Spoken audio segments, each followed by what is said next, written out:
Dick here with today's LifeApp, and we're talking from the Kootenays here, as you can see.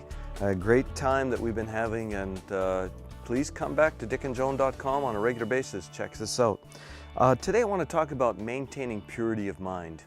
You know, there's so many things going on in the world today, and access to so many thoughts, ideas, images, pictures that can assault the mind. And you know, our mind is an important tool. It's a member of our body which God wants to use for His purposes, whether it's in business, whether it's in the workplace or marketplace, whether it's in ministry, wherever you are, that's where God wants to engage that ministry in your life, and He wants to do it through many of your talents and gifts and your mind.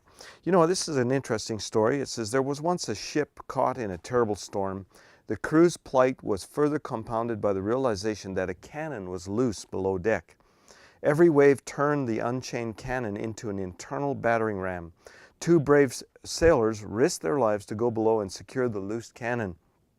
On their descent into the ship, their fear was affirmed by the fact that the cannon within was more dangerous than the storm without.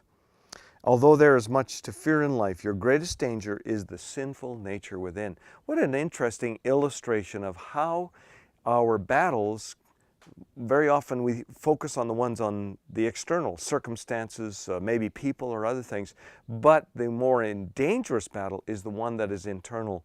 What an interesting illustration with this wooden galleon with a ship just going back and forth, destroying the internal parts of the ship, and how dangerous that was. You know, that's a real good picture of what happens when we allow our mind, which is, again, the Bible just describes it as a member of our body. That is a part of our being that God wants to use.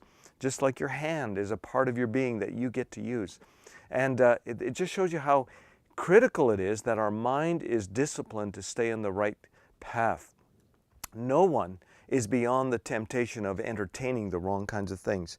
You know, some points that will help us in this regard, and Daniel in the Bible just stands out as one person, but making a quality decision, making the right decision, and maintaining that decision with regard to purity. It says Daniel purposed in his heart that he would not defile himself. You know, it's easier to nip something in the bud than to have to deal with something after it's taken root. You ever try to pull dandelions out of your lawn, you know? I mean, when they've taken root, and the root, apparently the dandelion root goes way down. It can go quite deep into the soil, into very hard soil. They're very hard to pull out. The longer something takes root, the harder it is to uproot. You know, something else, the other area in our lives is we need to watch how we use our mind. It's a natural tendency that when we're fatigued or overwhelmed, that we may go into a kind of a fantasy world where we begin to just entertain ourselves, and our fantasies can be all kinds of different things. You know, and unfortunately, including sexual things that are unhealthy. But there can be all kinds of them. There can be all kinds of fantasies relative to anger or taking vengeance or anything of that nature. And it all starts by opening the gate a little bit and letting some of that through.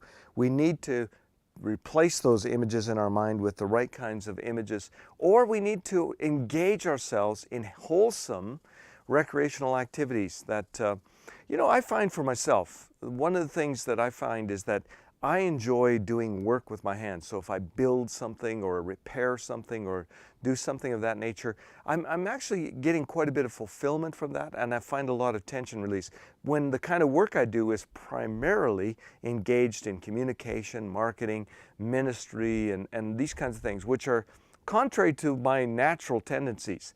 And so for me, that's what I need to do. And I need to watch fatigue, and I need to watch something else, those other things that can undermine my ability to maintain that. You know what? Winning a war means fighting many battles. Sometimes we get tired of fighting a battle and then we go, do I have to fight this battle again? Do I have to do this again?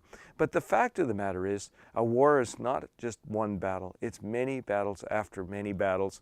Some you may lose, but if you win the majority, you come out ahead, you win the war. We have to think in those terms because the scriptures talk about there is an enemy of our soul that walks around looking for opportunity. Today's Life App, keep a guard on your thoughts, keep a guard on your mind, because it's a member of your body that God wants to use powerfully for His kingdom.